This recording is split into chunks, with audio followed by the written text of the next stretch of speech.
since nabanggit yung cybercrime, sir, yung sa mga peddlers ng fake news, parang nabalita at nitinan nyo daw po yata kung ito ba ay parang may funder, may nagpa-fund, kung whether individual lang or bargain organization. May update na ba dun, sir? At saka kung baka makikipag-type kayo sa ibang other government agencies para ma-check po. Yes, actually, yung pakikipag-coordinate with other government agencies, last week lang, nag-meeting na kami ng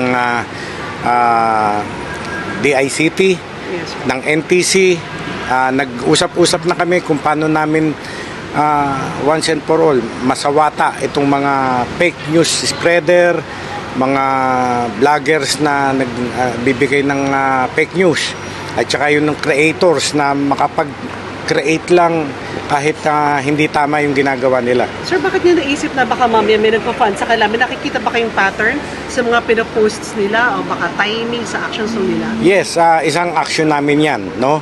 Tinitingnan namin bakit dumadami, bakit parang iisa ang tema nila, no? Ganon, na sumasakay sa kaguluhan ng ating political atmosphere. Hindi dapat mangyari. Magugulo ang ating bayan, malilito ang ating mga mamamayan. Mostly, sir, ano topics nila, sir? Nakakalat po ng fake news. Sabi niyo kasi politics. Ito po bang pagkahuli kay President Duterte? Lahat na.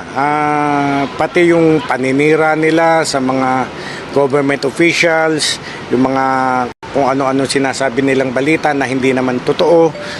Yun ay pinag-aaralan naming mabuti kung bakit ganun ang tema ng mga vloggers natin ngayon. Meron ba silang namumuno sa kanila? Tinitignan po namin yan lahat. Sir, how close are we to finding out kung sino yung nasa likod ng operations? Ay, alam nyo, hindi ko lang pwede sa inyong isiwalat yung mga listahan namin, ano? But we have already list nitong vloggers na ito na nagpapakalat ng fake news. Sir, gaano karami po? Ay, hindi bababa sa 20. 20. Oo, yes, oo. Sir, sa abroad ba, pwede pa yun? Pwede bang habulin yung mga fake news spreaders na nasa ibang bansa? Alam nyo, yan ang isang dilema namin, ano, at pinag-aaralan namin. Sa United States, for example, hindi krimen ang libel. Civil case lamang yan. Pero dito sa atin, ang libel ay criminal case. So, lalo pat yung vlogger ay US citizen, how can we enforce our law doon sa citizen nila at hindi naman yun ang umiiral na batas sa kanila? So, tinitignan namin lahat. But, hindi nga sa kanila batas, hindi krimen ang libel, but then, tinitignan namin lahat ng anggulo. For example, pwedeng pumasok sila sa inciting to sedition. Krimen yan sa US, dito sa atin, krimen yan. Tax evasion, no? Remember, papalabas sila, umaabot dito sa Pilipinas, nagbabayad ba sila ng tax, no? Remember the case of Al Capone, hindi mahuli-huli si Al Capone pero binanatan sa tax evasion. So we will look into that. Sir, kung Filipino citizen na nasa ibang bansa, mas pwede yon? Ay, mas madali. Susulat lamang tayo sa Interpol, tulungan tayo, maibalik dito sa atin. Extradition, sir, ang tawag. Extradition. Yes. Kasi maraming nag-argue po na freedom of speech lang. Ano po yung masasabi niyo sa mga ganun? Tama po yan.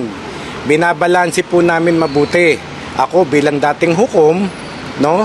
Bilang dating hukom ako, binabalanse ko yan. I understand and I respect freedom of speech, freedom of expression.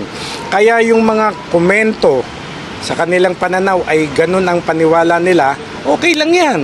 Freedom of speech, freedom of expression.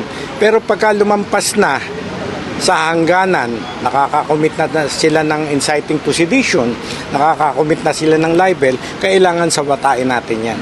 Sir, you mentioned Interpol. Sir, you Okay. mentioned Interpol. Nag-intensify po ba yung coordination natin with Interpol? Yes, tulad lang nung isang linggo lang. Through the coordination with Interpol, we were able to save 3 Pilipino from Cambodia. No? Coordination yun. Punta doon ang 4 na agent ko na kuha sila through the coordination with Interpol. No? Yun ang tulong. Talagang kailangan cooperative tayo. No?